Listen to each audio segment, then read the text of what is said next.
నమస్తే మిత్రులారా, నేను శ్రీనివాస్ చౌహాన్, అడ్వకేట్.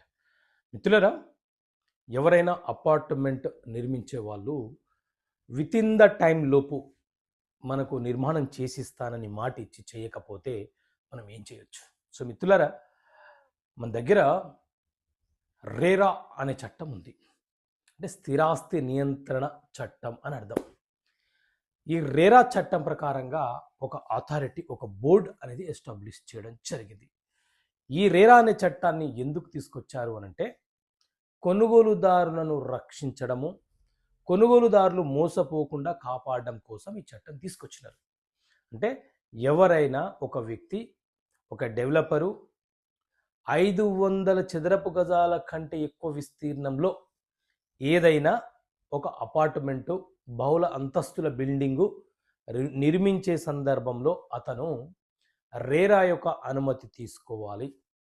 రేరా అనుమతి వచ్చిన తర్వాత మాత్రమే అతని అపార్ట్మెంట్లోని ఫ్లాట్లను అతను అమ్మకాలు కొనుగోలు చెయ్యాలి.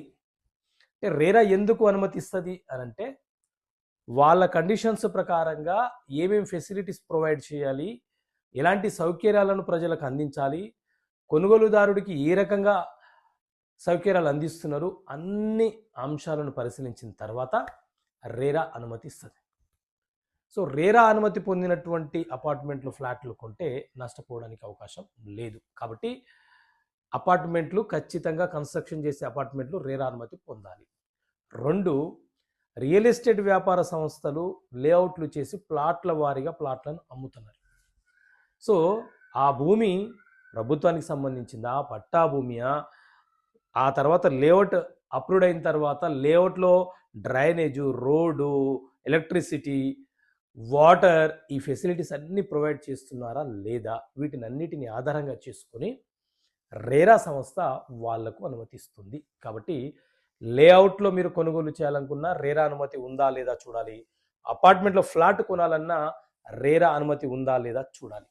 ఒకవేళ మీరు కొనుగోలు చేసిన తర్వాత ఎవరైతే, ఏ కంపెనీ అయితే అమ్మారో వాళ్ళు మీకు మోసం చేశారని మీరు ఒక నిర్ధారణకు వస్తే డైరెక్ట్గా రేరా వెబ్సైట్కి వెళ్ళి యూజర్ ఐడి, పాస్వర్డ్ క్రియేట్ చేసుకొని లాగిన్ అయిపోయి ఒక 1000 రూపాయలు వారికి చెల్లించి దాని మీద మీరు ఫిర్యాదు చేయవచ్చు, కంప్లైంట్ ఇచ్చుకునే అవకాశం మనకు ఉంటుంది. So with in the 60 days లోపు ఆ కంప్లైంట్ మీద రేరా వాళ్ళు విచారణ చేయాలి. సో ఇలా చట్టపరమైన అంశాలు మీకు అర్థమయ్యే భాషలో వివరించడానికి చట్టపరమైన సమస్యలకు పరిష్కారాలు అనే పుస్తకాన్ని ముందుకు తీసుకురావడం జరిగింది. సో ఈ పుస్తకం కావాలనుకుంటే ఇక్కడ కనిపిస్తున్న నెంబర్ కాల్ చేసి పుస్తకాన్ని మీరు పొందవచ్చు. ఓకే.